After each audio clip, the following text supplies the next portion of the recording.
Hello and welcome, everybody. You are listening to the Student Athlete Podcast. In today's episode, we have an interesting guest for you. He is a cricketer. He has been named in the Hyderabad Ranji Trophy probables for the year 2019 and 20. For those of you guys who don't know what Ranji Trophy is, it is the highest level of interstate competition in India. He has also represented Hyderabad in the BCCI Interstate Tournament in the age category of under 16, under 19, and under 23. He is a wonderful writer. He has written 3 books so far, not on cricket, but they are a bunch of poems. Right now, he is pursuing his MBA in the Bhavans Vivekananda College, Hyderabad. So, ladies and gentlemen, put your hands together for Mr. Mohul Baumik. Hello, Mr. Mohul. Thank you so much for joining us and to the show. Thank you very much. Thank you very much. The pleasure is all mine. So, Mohul, how you have been spending your time in quarantine? I'd like to think that I've been spending it constructively. I don't know how successful I've been, but there's only so much you can do at home. So, being a regular sports person who's used to spending most of his time outdoors, it's been very difficult time. But then you also appreciate what kind of a challenge that it has posed across the world. So you need to appreciate that as well, because this pandemic has caused a lot of destruction across the world. Yes. So if I'm looking at it from a very selfish point of view, then yes, I've struggled, but look, it's only been for my own benefit, this lockdown or the quarantine. So I have no complaints if I look at it from a wider perspective. That's nice. So how is your routine going on? What do you do when you wake up? Like when do you wake up and I've been trying very hard to stick to a routine actually, although it isn't cooped up indoors all day for what's been like March, April, May, it's 4th month, so 4 months of no outdoor activity at all. So I try to get up early in the morning, do a bit of my physical workout, although I don't have any or dumbbells at home, so I try to do a body weight workout. Then I go about studying a lot. I've found a lot of time for studying, for pursuing my other interests now that I'm indoors. Then I try to do a little bit of shadow practice, other skills of cricket. Yeah. That really helps. Shadow practice can be done at home, so that you're not stepping outdoors. So it's been very monotonous, but see, you can't really help it. You just try to make the most out of it, and that's all, I guess. True. So, what kind of books have you read? Have you read any books in the quarantine, and what are those? Yes, of course. I like to think that I'm a voracious reader, so I read a lot. And in between, when the lockdown was in place, I couldn't really get my books delivered to my home, so I had to reread the books I had earlier with me. But after the lockdown was lifted, delivery of books could be completed again, and I've read quite a few interesting books. I was reading upon the history of Jammu and Kashmir and the exodus of Kashmiri Pandits in 1991. I was reading about that history, and then later I moved on to a book on the country of Nepal, which actually I visited earlier this year. Okay. But I didn't know a lot about Nepal, so I bought a book called Kathmandu by Thomas Bell, and it's been very interesting. So after I finished reading that, now I've started reading books on the history of Hyderabad actually. So that's been my latest, interest in the lockdown. So yeah, reading a lot. That's the only thing. I think as much as we like reading books, rereading books is actually it's very helpful in a way, because sometimes when we are actually reading the book for the first time, we may not note down all the points, but sometimes when we reread the books, I think we will get to know points which we might have actually missed out. What do you say? True. I completely agree with you. Especially with non-fiction books, you can go back to them and reread and note down or jot down points which you may have missed earlier. But I don't think it's the same with books of fiction, because once you know what the story is going to pan out, then you don't Yes. see interest to read it again. Just how it is with a movie, that you can't really watch a movie more than twice or thrice, even if it's that good. So if you Hmm. know the story, then really go back to it. But it all depends actually. If you're intrigued by the literature, if you're intrigued by the style of writing, then maybe you'd like to go back, which I did actually. In when I couldn't get my books delivered to home, so I went back to a series, a crime thriller series, Hmm. which features a detective, John Rebus. It's Okay. been written by a Scottish writer called Ian Rankin, and I like his writing, his style of writing a lot. So I went back to him and I discovered a lot of hidden gems. Wow. I discovered I like this style of writing and the devices that he used in his writing. So that has Oh, been, although I knew the story, although I knew how the story was going to pan out, and it's actually a big negative if you start reading thrillers, because once you know what the climax is going to be like, or what's going to happen in the next stage or the next round, then it's no real fun. But then it that's depends Yes. on how much you appreciate the writing style. hmm. Right. So, coming back to your books, you have written 3 books. I would like if you would name them yourself.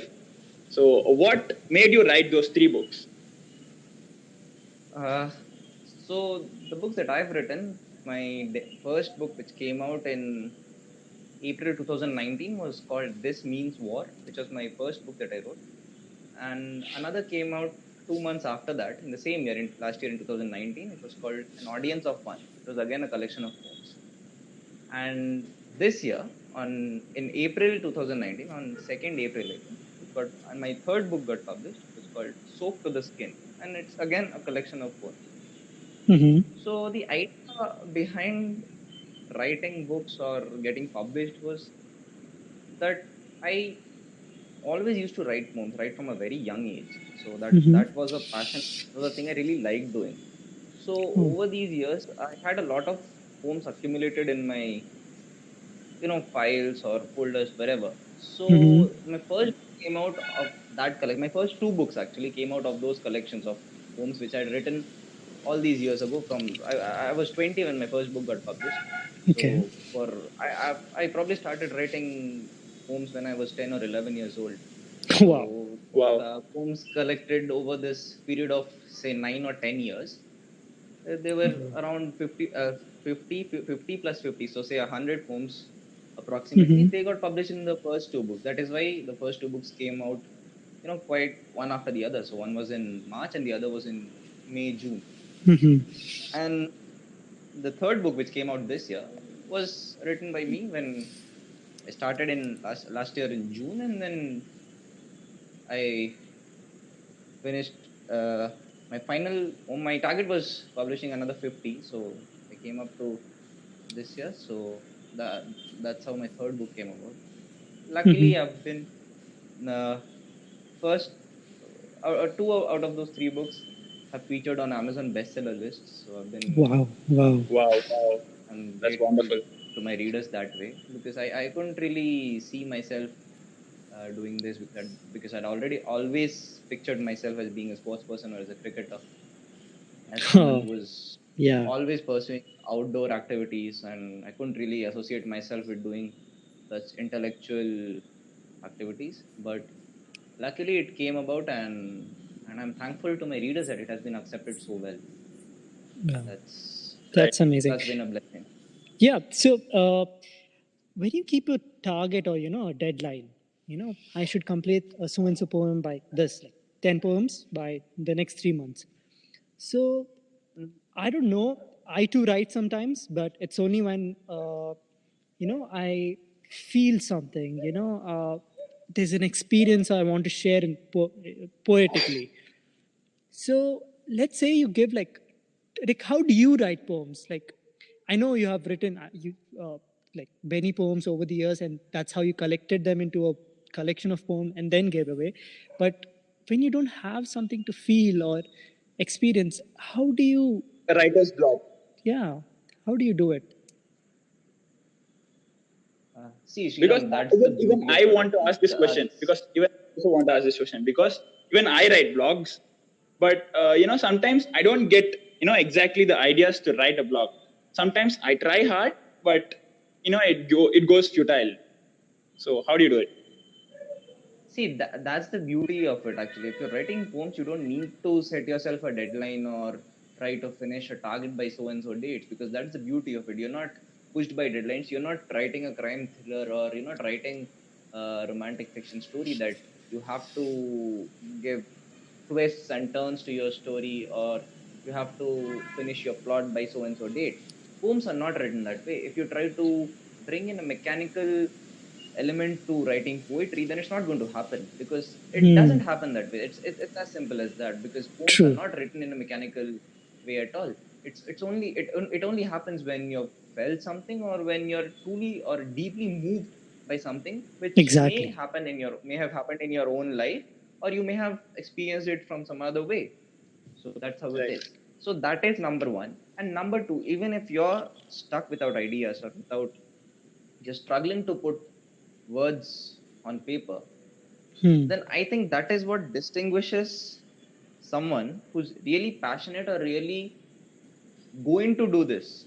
Rather, I don't know Hmm. what term to use here, or probably someone, I'd rather say someone who's very dedicated. Then that's the beauty of it. If a poet who doesn't, experience something on his own, and Hmm. yet produces a masterpiece, then Hmm. that's true genius, because you've not felt anything yourself, you've not experienced anything yourself, and Hmm. yet you've managed to conjure your imagination in such a way that your imagination has fed you those lines. So that is Wow. Right. that is the work of a true genius. Whoever achieves to do that, I respect them the most, because you've not because it's very difficult to write about something if you have not felt about it yourself, or write about Hmm. something which you've not experienced yourself, or is not been experienced by someone in your periphery. So if you're Right. managing to write about something, even if you don't have ideas of your own, then that's genius of the highest class. Wow. Then that shows that how well your imagination has evolved, how well that you can conjure stories, or make up stories.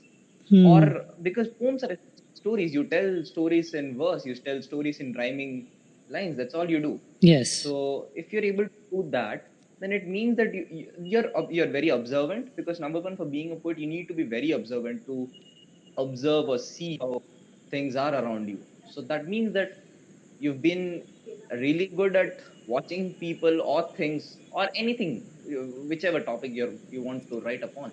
So if you've been very observant, then I don't think you're going to run out of ideas at all. And Hmm. even if you do, imagination, because it has been fed with so many ideas, is going to serve you well, because you're Hmm. not going to run out of them. Because if A doesn't work, then B is in place. If B doesn't work, then C is in place. And that is when your genius comes out, when you know that you can write as well on A as well on XYZ. Right. So if you're able to do, then that's pure genius. Although I don't suppose a lot of people have been able to do that. I, for once, haven't been able to master that yet. So, yeah, speaking about genius, all right. Uh, I'm sure that you love John Mayer, right?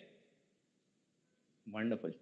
Yes. Huge So fan. you know the songs he writes is wonderful. His poetry, his lyrics, and everything makes so much sense. And you'd also Great accept man. that he has written a lot of songs on loneliness, heartbreaks, uh, and Of everything. course. That's why I'm a huge fan of his. Yes. So I think you Great must man. have heard his tour, Where the Light Is, where he mentions one thing. Yes, yes, He yes. tried every approach to life. I guess the song was Bold as Love, which was a Jimi Hendrix Yes, cover. yes. And he says that he tried Correct. every approach to life, but he also shut down himself to get the genius out. He mentions this, saying that if I become mad before the genius, or if I become, that's how the genius comes out. In lines somewhere that. So do you think shutting someone out, being lonely, being isolated, like for example, like in ninth, when we first met in school, you were like a really shy and quiet kid, and you admitted yourself. So do you think that helped you become a cricketing genius you are right now? Look, first of all, I don't consider myself as a cricketing genius yet. So, For anyhow, us, yes, I but think yeah, you are. no, no, no, no, No, no, no. speaking I'm not a speaking cricketing of genius Mohul, yet. speaking of Mohul, the first thing that comes to my mind is, a perfect person, Exactly. a perfect I just cricketer. remember a You're smile. too kind. Exactly. That, You guys are too kind. see, no disrespect to other cricketers and other person, but a few people, when you look at them, when you hear the name, the definition of a perfect man. That's how I look at Mohul. You guys are too kind. But yeah, like even when my friend, like our mutual friend, told us that you came to our school, it's our school now. I mean, when you came to St. Andrews, it was just for cricketing. So, like, and you were too good that time. I remember people saying that you and Sohail get down, it's Mohul 50 and Sohail 100. Mohul is scoring 50. And I used to check the newspapers too because I was really inspired. And I just wanted my name to come once in newspaper, and it did, and I flipped off. But then I remember yours was always around 50s, your mean was around 50s. So do you think isolation helps from, helping to get you getting lonely helps? Because John Mayer said that he didn't help him, but what do you think? You must have experienced this, right? If I say it from my perspective, then I think yes, it does. And because the sort of thing that John Mayer says, and I agree with him, is that when you're lonely or when you don't have too many things or too many people to worry about or care about, then the only thing that worries you or concerns you is you. There's Hmm. nothing else to be worried about. So when that happens, and it's much easier said than done. It only Hmm. happens when you've evolved to such a level that you don't worry or you don't care about things happening around you, which to some people Exactly. True. might seem True. selfish, but to an artist or to someone who's pursuing or trying to achieve perfection A or bigger trying to goal. achieve, Yeah. yeah, or trying to achieve Hmm. in general, Greatness. then that is Yes. essential.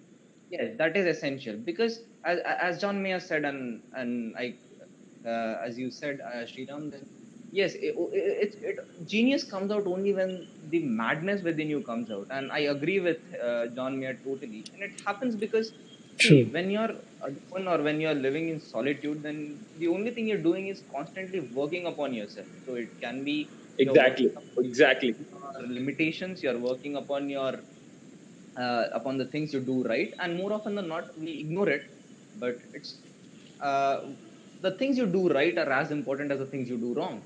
So it's important to Hmm. know about the things you're doing right, because only when you know about the things that you're doing right can you actually improve upon the things that you're doing wrong.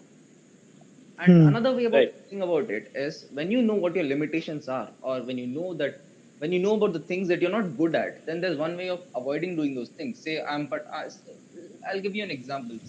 Say I am particularly weak or not good at playing a particular shot. So there's two ways of going about it. Either I work day and night to try to improve my that shot of mine, or in your case, Sriram, Hmm. probably you're not. Let's say if you're not good at shooting 3 pointers, then you either try to work day and night trying to improve your shooting, or Hmm. else the second thing you do is you try to construct your game in such a way that you're not forced to play 3 pointers anymore, so that you can Right. survive without shooting 3 pointers, so that you can Right. still score maximum points and get your Hmm. team on the winning side without having to shoot 3 pointers at all. So that's another way of going about it.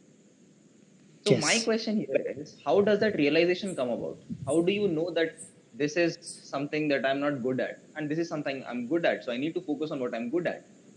So that comes about only when you're thinking long and hard about yourself, and that comes only when you're thinking in solitude and not really lonely, but you're alone. Yes. So I Yes. think Right. that's I what think it's about. at this point, I think I need to bring an example of Sachin Tendulkar. In the tour of 2003-4 to Australia, if I'm not wrong, he got out playing cover drives in the first two test matches. So what he said was, I'm not going to play cover drive, a particular shot. And the next match, he did not play a single cover drive, and he got a huge 100. Wow. Yes, I was about to quote that, Santosh, actually. Hmm. It was in the same. It was in the 2003-4 tour to India's tour of Australia, and Tendulkar had got out playing that particular shot, which is actually, if anyone knows cricket is actually a bread and butter shot of every batsman. But somehow Right. Tendulkar's balance or head positioning or footwork had been going wrong, and he was constantly getting out playing that particular shot. So he decided that he wasn't going to play that shot at all. And what happened was in the Sydney Test of the same series, he got his highest Test score as yet. I think he scored 240 odd, and Wow. he did not play Yes. a single cover drive, and that is mental discipline of the highest kind. And the thing was, once Tendulkar got settled, he went to his 30s and 40s. Australia realized that he wasn't willing to play that shot. And what Hmm. they did was they continuously tried to bowl at him there. They tried to Hmm. make him play that shot, but he didn't.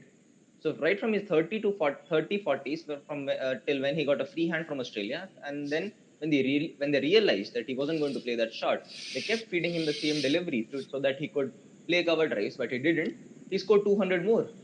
So that's mental discipline of the highest kind. He scored 240 runs without playing a single cover drive, which is Right.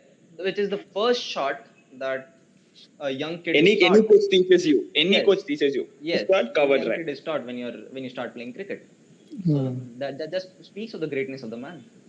Wow. That was amazing. So that's how it is.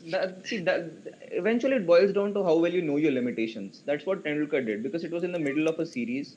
He couldn't really work hard on it or try to improve it. So what he did was he took that shot out of his game. And because Hmm. he knew his game so well, he could construct his innings or construct his knock around other shots. Hmm. So that comes only when you know about yourself and know about your game really well. True. That comes only Right. when you're thinking about yourself, and that in turn comes when you're sitting down in solitude or alone. So Hmm. yes. Right. That was actually very well put. So I think every cricketer, when they start playing cricket, their dream is to adorn their state jersey and also at the same time play at the highest level. What was your feeling? How did you feel when you first donned the HCA jersey, Hyderabad jersey? For people who don't know what HCA is, it's Hyderabad Cricket Association. Yeah. It is a wonderful feeling. There's a bit of history going back actually. I first played for Hyderabad in the under 16s. I did really good in the under 14s as well in school tournaments at all, but I wasn't picked somehow.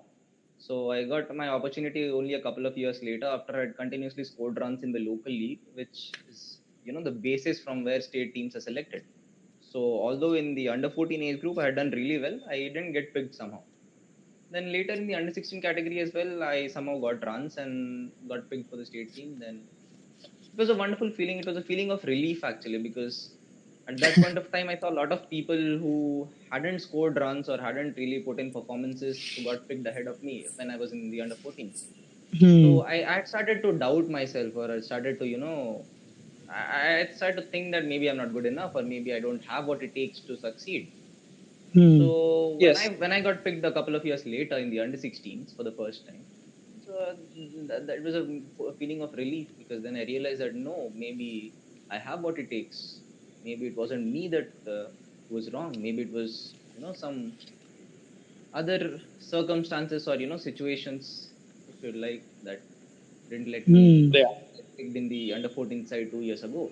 Yeah, so that's what I was saying, that the first time I put on the Hyderabad cap, it was a feeling of relief, that finally the effort that I had put in Hmm. uh, had been recognized, first of all. And it was a feeling of a feeling of joy as well, because when you get picked in a side, then it means that you're being accepted into the organization or into the system. So that was a feeling of ecstasy and a bit of joy as well. Apart from that, Hmm. there was the pride of playing for Hyderabad, because as Santosh said rightly, I for one, when I picked up the bat or when I first started playing cricket, the only thing I ever wanted to do, or I still want to do, is to play Hmm. Test cricket for India. And the way to do that is to wear Hyderabad colors or your state's colors. So Right. when God was grateful to me so that I could be bestowed the Hyderabad colors in the under 16. So it was a moment of relief and of course sheer joy and the pride of playing for Hyderabad, because a coach of that Hyderabad under 16 team was Mr. Anirudh Singh, as I was saying. And he was a huge legend, and we all used to look up to him because he'd done a lot of good things in his career. He was a Hyderabad star. He was captain of the Ranji Trophy team. He played in the Hmm. IPL for the Deccan Chargers. So Wow. we used to look up to him, and it was fascinating to have someone of his stature to coach us. So that was interesting. And he told us before we embarked on the tournament that, see, there are close to 50 to 60,000 people in Hyderabad who play cricket, Wow. and you're among the chosen 15. Only Wow. 15 of you have been chosen from that 50 to 60,000. It was 50 to 60,000 back in 2013-14. I don't Hmm. know what the number is now. But see, that really hit hard, because when you look at it that way, that out of 50 to 60,000 people, you're the chosen 15. That's when the feeling of pride, or the feeling of joy of playing for Hyderabad really came out, because you began to understand that you are really privileged that way, that you've been chosen, and in turn that made you work harder or do better, so that you could justify your selection in the side, so that you didn't have to return shamefaced, or tell other people that you couldn't really do well. So that was an added motivation as well, that among a city, among population of 50 to 60,000 people who play cricket in Hyderabad, you are the chosen 15. So that was a huge incentive, I'd say. True. True. Yeah. That was a big motivator. Yeah. Mm. So, like coming back to your poems, what do you think? Or, I mean, of course, your poems are your own masterpiece and your own heart and soul. But there must be one from each poem, right? That you love the most, and you want the reader, especially the reader who buys the book, to read it and relate to it, or not even Yeah. relate but experience it. So, what is that? Three masterpieces, one masterpiece from each book. I don't think it'll really help to be specific as to three, particular poems and masterpieces. No, I don't think they're masterpieces yet. So I don't think it really helps being specific, because I've tried to write them in such a way that it has been written from my perspective, but Hmm. I have to be ambiguous enough or generic enough so that the reader can relate to it themselves. That's how I've tried to create my poems, so that they don't leave a huge imprint of Mohul Bhaumik in them, so that any reader who picks it up, or anyone who picks it up, tries to Hmm. understand it or experience it in their own way. That's how I've tried to create them. So if you're Hmm. asking me to choose between my poems, then it's like asking your parents to choose between children, because they're all Yeah, my I creation. thought that would strike back, and I was thinking, Yeah, uh, so they're all my creation, and I can't really, pick or choose between them, because a lot of hard work has gone into all of them. I won't say that I've worked particular hard on a particular piece and I haven't worked hard on the other. So true, that hasn't true. been the case. So that's Hmm. what it is. Although I have written them, and there's a huge influence of my character or my personality in those poems, I'd like to think that the reader is free to choose how he how he or she interprets it. Hmm. Hmm. Nice. Yeah. So I think we all as batsmen, we go through patches when we don't, score those big runs. I think we'll of course get to starts like 30s, 40s, 50s, 60s, but we just can't. I mean, we will not be able to convert into a big score. Or sometimes, getting the start is the hardest thing in the world. So how do you manage such lean patches? How do you stick to your routines, and what goes on in your mind? See, it's an extremely difficult phase when that's happening to you, when you're not really sure about getting the runs, or when you're, batting really well in the nets, but going out in games feels like you're doing the hardest thing. And in those Right. particular times, batting does feel like the hardest job in the world. But it's Exactly. something I've learned over the years. It's something that I've learned working upon myself, that the only thing you can do when those is continuing the work that you've been putting in. You can't compromise on the effort you put in, or, as you said, the process. So the process is Right. extremely important. So you can't really worry too much about the result. But then equally, it's the same thing that happens when you get 100 or a double hundred. So you can't really stop putting in your efforts or doing your process, even though you've got 100 or a double hundred. So in the end, I think Yes. it's all about getting a well molded or well shaped personality that happens. So that because it really matters what kind of a person you are. If you're Hmm. thinking that way, then yes, you can succeed even if you're going through the hardest of times. Because I like to believe that the amount of hard work you put in practice doesn't really go waste. It's always there with you, although you may not succeed at the moment, or maybe you're going through a lean phase, maybe it's a technical aberration, or maybe some something in your mind that's not really helping you. But the amount of work or the amount of effort you've put in during practice, it doesn't go anywhere, so it stays with you. So you may not Right. succeed today, but you'll definitely bear the rewards tomorrow. But it's very easy saying it now. It Hmm. gets really difficult when you're actually going through such a phase.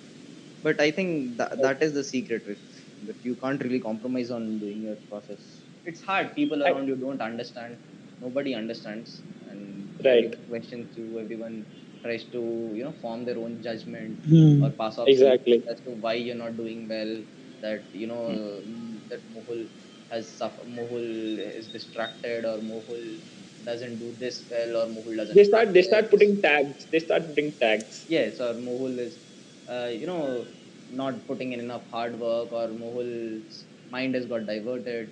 Hmm. People say a lot of things, and you're going to have to grin and bear it, because especially in sport, the only currency you have to speak to others is your performance. So if you're not performing, then you can't really uh, tell anything to the others. True, true. But over the years, this is what I've learned, that you need to understand what works for you and what doesn't work for you, as I've said earlier.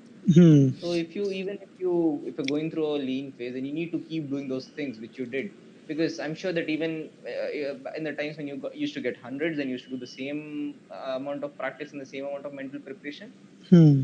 Yes. maybe you've lagged a little bit, and only you are going to know what's gone wrong. People outside may pass off judgments, but they don't really know what's actually gone wrong. So Hmm. only you know what's gone wrong.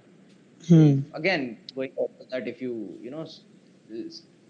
stay in solitude and try to work out things for yourself, then the solution is going to come more often than not. True. Yeah. Then, right now, like cricket is a team game, right? Your Yes. single performance won't matter. I mean, it does matter, but it's the cumulative which really matters. And there are people coming from different mindsets, different whatever it is. Everyone is not like you. You have a seriousness, an ethic uh, towards your game, and how do you imbibe that seriousness for the game in your teammates? Maybe your teammates are casual. That creates a like whole new problem. You see, you're putting in hard work. Since it's a team game, your own hard work is not leading you to the wins you want because someone else's underperformance. How do you tackle that? Right. That's a very good question, Sriram, actually. See, the thing is, if you try to, put upon your ideals or your, as you said, ethics or morals Hmm. upon others, it's never going to work. That is one thing for sure. You Wow. can't Hmm. really put upon your ideas or your whatever works for you. It may not necessarily work for someone else. Wow. So Hmm. that is one thing that you need to recognize. So Hmm. if say you have an individual in your team who on the outside looks extremely casual, as you said, and not Hmm. enough focused or motivated enough to win you games, but in the end it may be the same person who actually transforms into another individual once he steps into the field.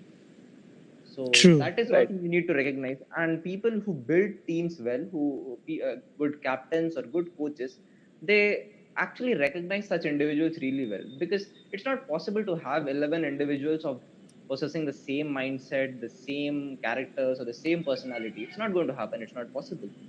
And Hmm. that is the beauty of life. When you realize that, see, everyone is different, and that is what is so fascinating about them. Hmm. What would be the fun if I were like you and you were like me? Half the fun of life would go out of it. True. So that is the beauty of it, and that is what cricket teaches you, because you're not playing as 11 individuals. You're playing as one single entity.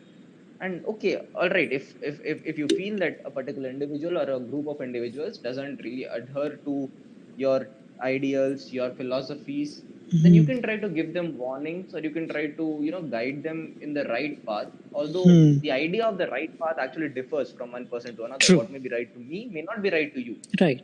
So that is Yes. one thing. That is one thing. But more often than not, if people are playing at the highest level, even if they're if it doesn't really matter how they are as persons, because for people who are extremely different, who possess extremely different characteristics or different personalities, Hmm. they come together as a single entity Hmm. when they step onto the field. That is what sport does. If you ask me, that is the essence of sport. True. That it brings together people of different of possessing extremely different backgrounds, mindsets, say what you like. But Hmm. when they're turning out for a team, then nothing of that matters. Hmm. So that is something I've learned. I wasn't really buying into this theory when I was younger, but I've realized over the years that you cannot really impose your ideals, your philosophies on others, because you have to appreciate where the other person is coming from. You True. have to know why that person is who he is. So True. it may be as a Right. person that he is completely different from me, but when on the field, or when we're batting together, or when we're competing together, then Hmm. it may turn out that he's my closest friend. Yes. That may Yes. happen, Right. and it has happened. It has happened with me. Hmm. So that is what it is. You have to appreciate where that person is coming from, and more often than not, you have to appreciate that not everyone can be how you are. That Yes. everyone is different, and that is what is special about them. Wow. Wow. Real well said. I have been having You this just got to problem. accept. You just got to accept them for who they are. Hmm. That's all you can. You can only you don't have to understand them, or you don't have to criticize them, or you don't have to say bad things about them. Hmm. You just have to accept them for who they are, because who are you to judge them? Because True. True. Very true. you only have to accept them for who they are. Hmm. So do you think that leadership is, something which comes over a period of time with experience, or it comes naturally? Well, management theorists will like you to believe that leaders are born, Oh, and I agree to that a little bit. okay. But yes, with experience, yes. Leadership is, of course, leadership. It is a skill. It is a trait which is born, which is people, some people already have with them. But Hmm. there are also leaders who've been groomed into the job. Hmm. So in essence, I feel that a leader is someone who needs to understand the different personalities. As I said, they have to understand the different individuals making up a particular team, and make different concessions, or make different rules, or Hmm. whatever which suits those individuals. Yes. So that is most important thing in leadership, I believe. So this is this question. Uh, should the best player on the team, should he be, or he or she must be the captain, or someone else who can balance? Because I think, from my personal opinion, the ace should do what the ace does. He should not get into captaincy or leadership, because that's in whole new other stress getting onto him or her. So what do you think about this True. line? That's true. But in my opinion, it doesn't really matter, Mm-hmm. because see, leadership skill can be present in a person who doesn't contribute to the team at all, or it may be present in a person who's the highest contributor. So it depends on Hmm. the person. If that particular person who is groomed to be a leader, groomed to become the leader of the side, is the star performer, then so be it. If he's not, then that's good as well. Hmm. And I like to give an example of the England cricket team in the early 70s, I suppose. They had this opening batsman called Mike Brearley, Okay. who was picked solely for leading the England team. So he was captain of England for I don't know, 7 to 8 years. Okay. And he wasn't really a top-notch batsman. He used to open the innings for England, but he hardly averaged 30 to 40. And I know for sure that he doesn't have a test century to his name, but I think maybe at the most he must have scored probably 2 or 3 test half centuries, which Okay. which which seems ridiculous and unacceptable in our times. Mm-hmm. But probably back then it seemed good enough to England selectors, and they picked him. And he has written a book called The Art of Captaincy, Wow. which has sold like hotcakes, which had sold like hotcakes back in the 80s. Wow. So Wow. Mike Bailey was famous that way, that he wasn't really a highly skilled batsman, but England picked him solely for his leadership skills. So, what do you think? Like, captaincy differs from every sport, right? Captaincy is responsibility, a captain's responsibility. So, what do you think I mean, a captain from a cricket team's responsibility is? In a cricket team, see, the captain is the be all and end all, which is not the same in sports like football or even basketball to an extent. But in cricket, the responsibility of a captain is highly intensified and highly elongated. Because, see, once the team steps out onto the field, the captain is the only decision maker, be it, you know, goal or who's going to field where, or deciding on which tactics to use, or deciding how to make changes in the field, or deciding how to make changes in the bowling. So Hmm. all these things, there's only one person responsible for it, and it's the captain. At the most, maybe the vice captain or the wicketkeeper of the side can guide him on Mm-hmm. what needs to be done, but the captain is eventually, the buck rests with the captain. Yeah. See, it's a great responsibility. The Mm-hmm. end's a matter of pride as well, because you're the ambassador for your team, and if that team happens to be your country's side, national side, then the icing of the cake. When you're the captain of India, or when you're the captain of Hyderabad, then you're the representative of India, or the representative of Hyderabad. And Hmm. and what can give you much more pride than possibly than that? True. So I think True. it's a very demanding job, but at the end, highly satisfying and rewarding as well. Hmm. Yeah. So, cricket and batting both are technical game. Also keeping in mind the mental aspect. So, if you could add or do one thing in your game, uh, that that will give you a better chance of scoring runs every single time. So, what will that one thing be? Mm, that's a very hard question to answer, because I've thought about this a lot of times, and Mm-hmm. there are varied answers that I come up with. But if there's one thing that you ask me which I'd like to possess, which would allow me to score runs each and every time, then it would probably be able to go out to bat with a blank mind every time I walk out. Right. Because Hmm. even it may not matter, because if even if I had got 100 in my previous inning, or I've got out for a low score, if I'm able to go out to bat with a blank mind, with really no positive with really no thoughts apart from positive ones, then I think I'd give myself a fair shot at scoring runs every time. Because I think that's very important when you're positive, and when you don't have any other thoughts blocking up your mind.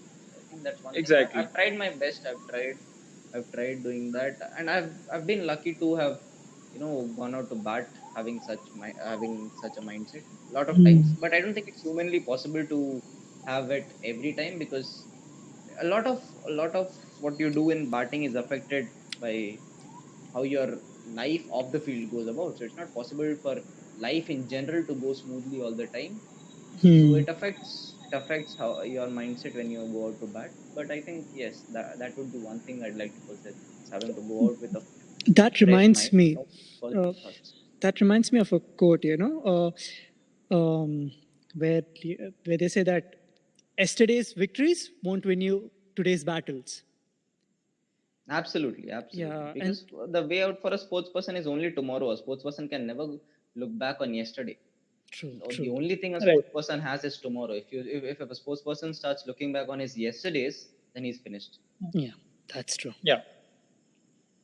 You can only look back on your yesterdays for going back on the good things that you've done, or trying to refresh your memory. But apart from that, no, you can't live in the past, saying that yes, I've done this, I've done that. Maybe it's Hmm. all done and You dusted. just can't. You just can't rest on your laurels. Exactly. That's done and dusted. What you did yesterday has no bearing on what you are today or what you're going to do tomorrow. So it Yes. doesn't matter at all. At least till the time you're And you're playing actively. Once you're retired, you can go back to your past days and oh yes, we used to play.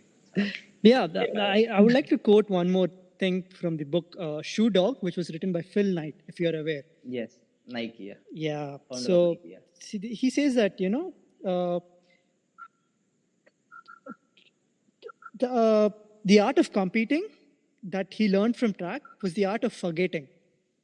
So when you must forget your limits when you're uh, competing. You must forget your doubts, your pain, your past. You should forget the internal voice screaming, begging, no more one step.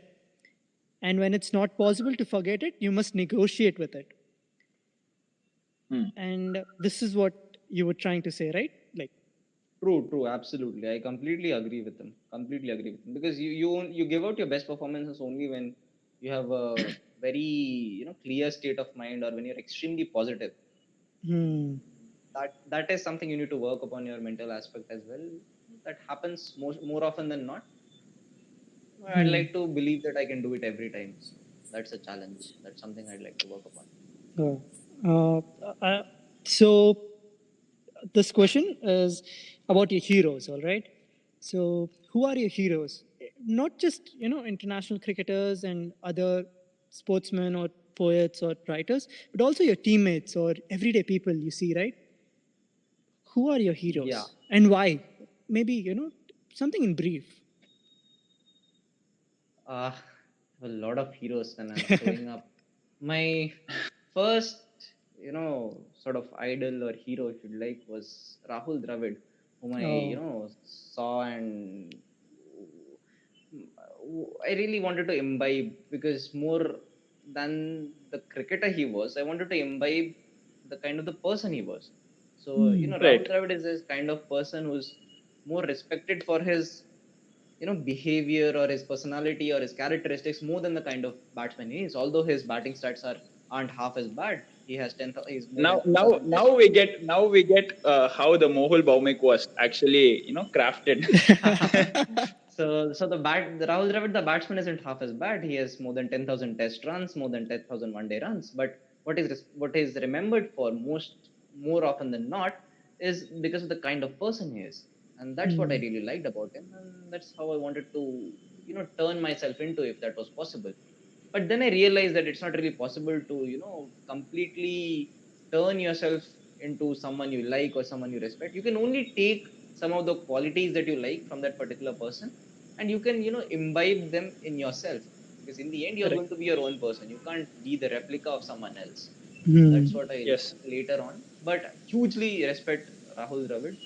Haven't yet had the opportunity of meeting him yet, but respect him a lot. The kind of person he is, kind of cricketer he is. Hmm. And and another thing was it was my father who actually got me into playing cricket. He was a club cricketer of renown back in his home in Delhi when Wow. and that's how the bug actually got me. I used to see him when I was much younger, when I was 3 or 4 years old. My father used to play games on weekends. He used to go out and he was a wicketkeeper batsman just like me. So Wow. Hmm. that's when I actually started developing an interest in trying to play, because at that age you're not really sure about what cricket, basketball or football is. You only want to play. You want to get out of the house and you want to get involved in an outdoor activity.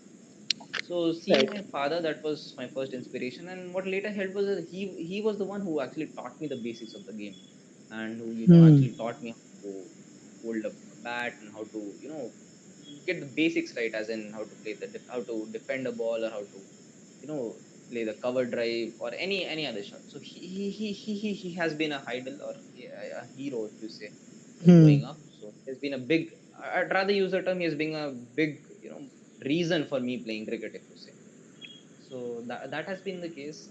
And One another counterpart whom you love watching them play. counterpart, I think in Hyderabad we have there's a friend of mine called B Revant, who plays for Bharat Hmm. Dynamics Limited in the league, and he's Yeah. someone I really admire and really like watching him bat. So he's a wonderful cricketer, wonderful batsman, Yes. and a really good person as well. So there's him that I really like, and I've had the pleasure of playing with or against a lot of players who are representing Hyderabad in the Ranji Trophy at the moment. So one Wow. of them, I like a few of them. One of them is Mr. Mehdi Hassan, who holds left arm spin. Mm-hmm. Maybe by. Yeah, so one of them is Mehdi Hassan. Really respect him, really like him, the way he goes about things, like his approach. A lot of other guys as well. There's Rohit Raidu, and there's Danny Derek Mm, Prince. So a yes, lot of yes. these guys, they've been, and of course Hyderabad's legendary Akshat Reddy, who was our hero when we were growing The up. man himself. Hmm. Yes, he's the leading run scorer for Hyderabad in the Ranji Trophy. So he Mm. was one Exactly. of our heroes when we were growing up, and I've had the privilege of actually playing against him, and I've actually had the privilege of scoring 100 against his side in the league last year.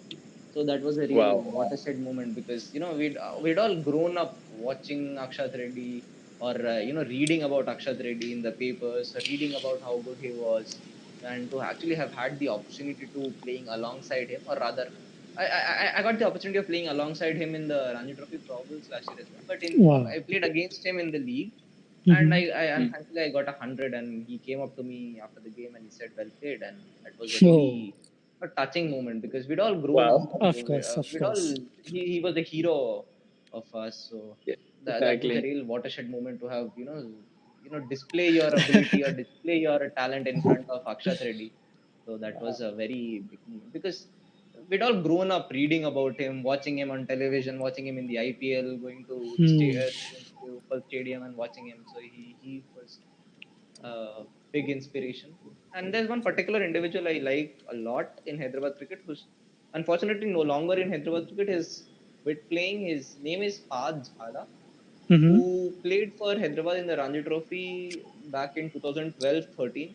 But then he played a couple of games and then somehow he was sidelined due to injury and then he couldn't really make a comeback into the side.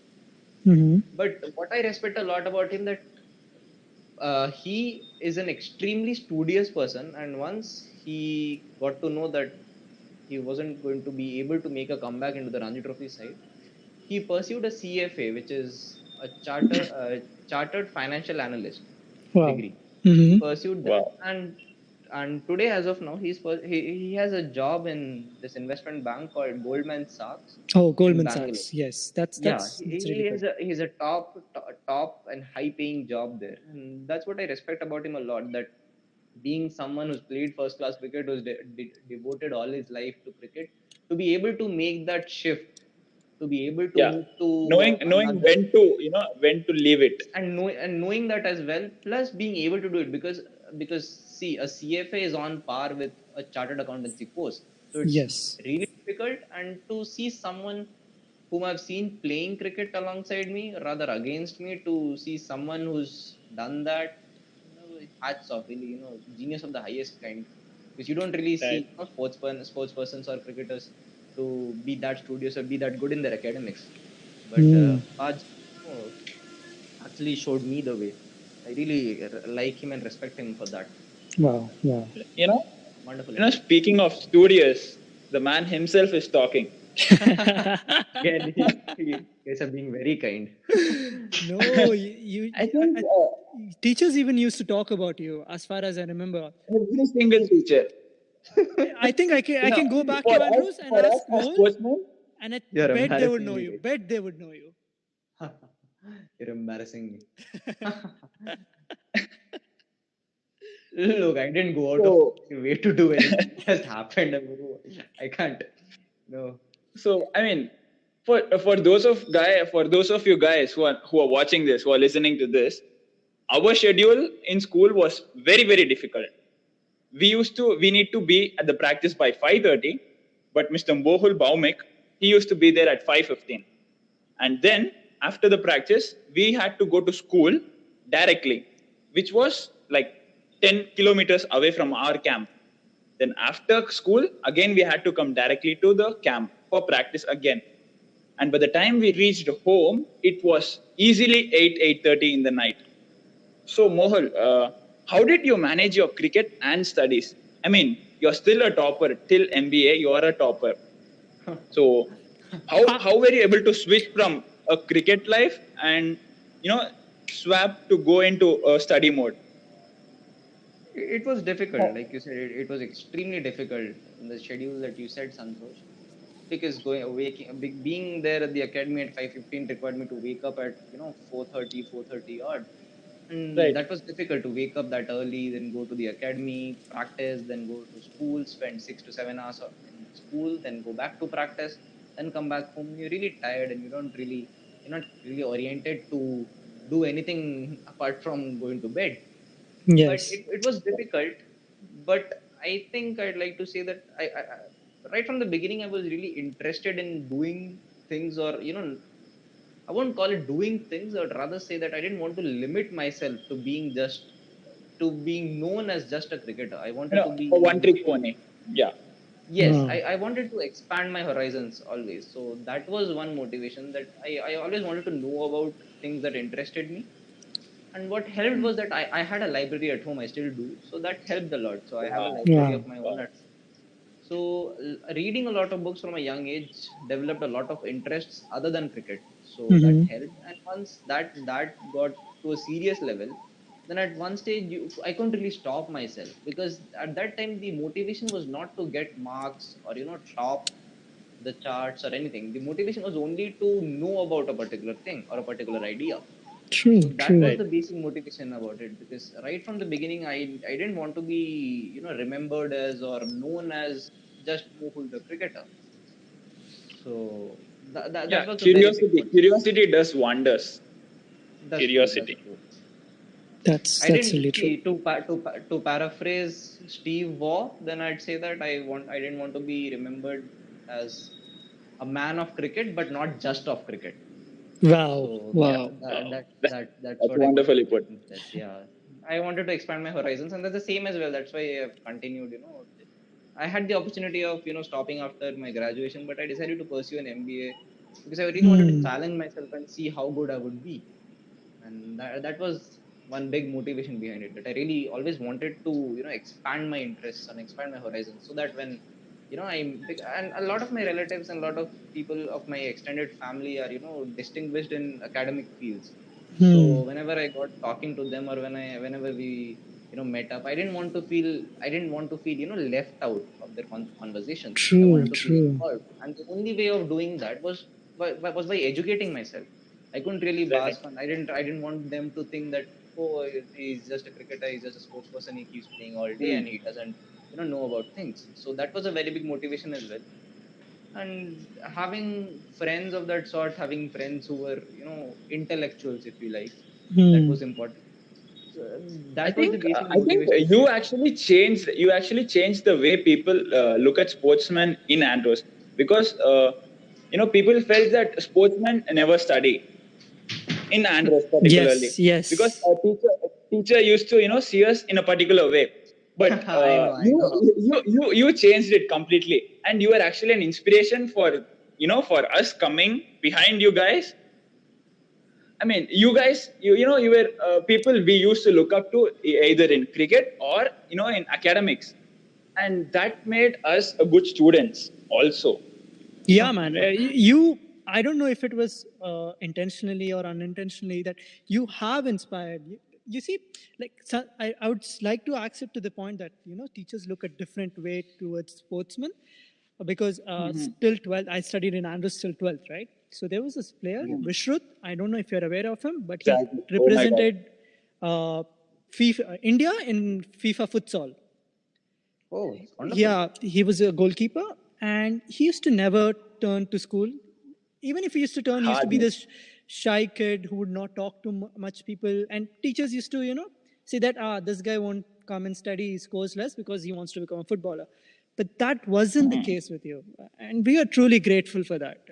Being really honest, when I look back, I don't know. I say this to my friends or whomever I talk to, that Andrews, I don't know about academics or whatever I learned, but the people I met there, or at least I know, were gems. And I still believe Agreed. the generation 3 years above from me and 3 years below, I think somewhere or the other, and even I don't know if you remember, Urmi teacher. Yeah, Yes, yeah. yes, I do. So it was back in my first semester, and I screwed up really bad. And I call her up and I say her, and I was grieving. And then she says, Sriram, you don't need to worry about this thing, all right? You see, St. Andrews people, wherever they go, they're going to excel. So have trust in your roots over there. And that thing True, stuck true. in my mind. And it was, of course, this impression was created because of people like you. So we are really grateful for that. I Believe it or think not. I need to add another point over here. As I said, even in Bhavans, I studied in Bhavans in my 11th and 12th. People, the teachers over there used to talk about Mohul every single time, every single class. As cricketers, Mohul. We heard only Mohul. So I think I had that motivation that, when I leave Bhavans after completing my 11th and 12th, teachers need to speak about me. They need to tell about me to the batch coming up. So I had that motivation in myself. You guys are embarrassing me. It's a No, but pleasure. anyhow, I didn't go out of my way to trying to do anything. I was just being myself, and if it helped, then that's really nice. I think Exactly. that's That being perspective yourself. needed to be changed. Actually. Yes, that perspective needed to be changed because I was affected by it as well when I first joined St. Andrews. That teachers actually looked at it in a different way. That basically they didn't expect too much from us. I wanted that to change. I didn't really like being seen in such a way by teachers or friends. Yeah. I wanted that to change, and that was another motivation as well. But that only depends on an individual. See, you can't really change the entire system or the entire hierarchy of how it's going on or how it's been like because history has been like that. Because you can go back to wherever you want, and sports person have historically not been good students, good academic students. Yeah. So that's how it has been like. You can only change yourself. There's only one particular individual who can change themselves. You can't change the entire hierarchy. But see, if you've been successful doing that, then nothing like it. If that's what inspires you, if that's what motivates you to do well in your academics as well, because see, you can't stress how important studies are. They're going Yes. to so apart from being just a backup plan in case your career doesn't work out, they're also a very good way of you know educating yourself in general, which is very important. You don't need to be qualified or educated only to get a job. You need to be educated to become a good citizen of the country, which is really important. So that Yes. is what a good education does. And as Wow. you said, St. Andrews had that, that atmosphere of or the people or the teachers or the friends, people. I agree with you. The people I met in St. Andrews, highly illuminated and visionaries, luminaries, if you like. True. The Andrews was people a who wonderful place growing up. absolutely, because you don't really judge an educational institute by the number of percentage its students get. You Yes. judge an education institute only by the atmosphere that it provides its students to, or the freedom that it gives its students to think independently. And I think that's what St. Andrews gave to all of us. True. Very true. Very true. I think the way I looked at life, it really got changed because I came from DAV. DAV was protective. DAV was a protective environment. I studied from LKG to 7th in DAV, and coming to Andrews, it was completely a different culture, and that has made me who I am. Because I was actually a shy kid from when I was coming from DAV, but Andrews made me open up. I actually got to realize more about myself True. in Absolutely, absolutely. Wonderful place, and we're all lucky to Yes. have gone to school there. Yes. Lucky is the word. yeah. I didn't realize it at the time, though. I didn't realize it at the time. I only realized after I passed out of school. But now that I look back on that period of time, then yes, I'd have to say that yes, it was probably one of the best years, some of the best years of my life. Yes. Mokul, from the day we started our journey on this earth, there might have been a lot of lessons which life has taught you. So, what is one lesson in life that has taught you, which will stick with you forever? Or which was that one One lesson lesson. which keeps recurring back? So you get it right. Uh, See, it's been 21 years, so a lot of lessons have been learned along the way. uh, well, Pointing out one particular lesson is going to be difficult, but let me think. Hmm. Well, I don't really, believe or understand lessons per se, but if you'd ask me, then one thing that I really like to believe in is that the only thing, as I said earlier, the only thing you can control is the process you have. You can't really control the results. Hmm. And automatically, if you control your processes, then the result is going to be taken care of.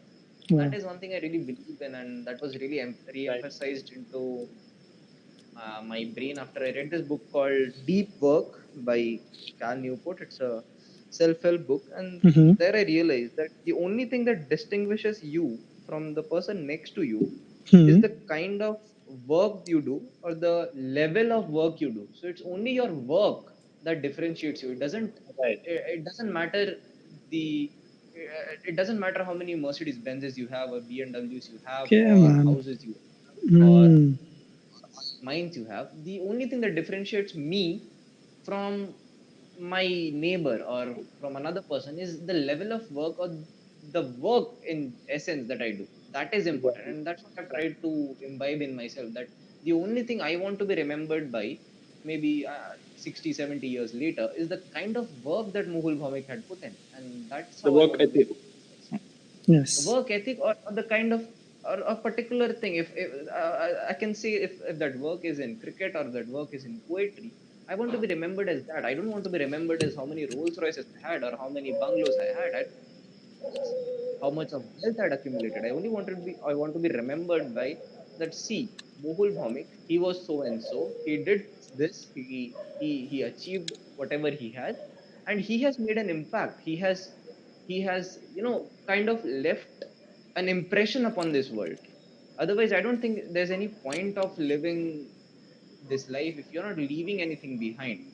You're living this life, you're living for, if you're fortunate enough, you're living for 80 to 90 years. And Hmm. if you're not living anything behind, then what is the difference between you and, say, a tree or an animal who doesn't have the ability to do anything? Wow. So if you've been blessed with the ability to do something, then you should really make the most or make use of it, I'd say. So I want to be remembered for my work. If I'm fortunate enough to play test cricket for India in the future, I want to be remembered for that. If not, then I want to be remembered for my poetry, or if not, whatever or wherever life takes me, I want to be remembered for my work. I want to be remembered that yes, Muhul Bhaumik, he was someone. He Yeah. Yes. wasn't just a passerby, or he wasn't just a passenger. That yes, he came on this earth and he did something. He didn't leave this world without having, made an impact. That's what I want to be remembered as. Wow. Right. Wow. You for now, I think you did a amazing job. You are remembered as Mohul Bhavik. No, no, no. I've So, done nothing. The best yeah, is still yet to come. I think I mean, few of the last questions. Okay. So, Yes. what is success according to you? Like, how do you measure success and growth? Do you use any values or metrics? Like, how do you even know that if you are doing justice to your potential? How do you do that? Well, a really easy way of, judging that is by putting the you of today versus the you of yesterday. Wow. How Yes. different are you? How different are you? How Hmm. different are you of today from the you of yesterday? Even if you've improved by 0.01%, then yes, you're on the right track. But Hmm. if you're not, then it doesn't matter, because you don't improve in one day. It takes years, it takes decades for changes to come. So that's how you can judge success. Otherwise, I'm really big on morals, I'm really big on ethics. So I'd like to believe that it doesn't really matter how good you are in performing for a sport or writing poetry. In the end, what matters is how good a person you are, because people are going to remember you for that. Hmm. Very few people are going to remember you for what you've done. Although yes, deep work, as I said earlier, is extremely important, but being a good person, it cannot be, emphasized much. Hmm. It's really important. Right. Wow. That's wonderfully put. So think that should be all for this episode.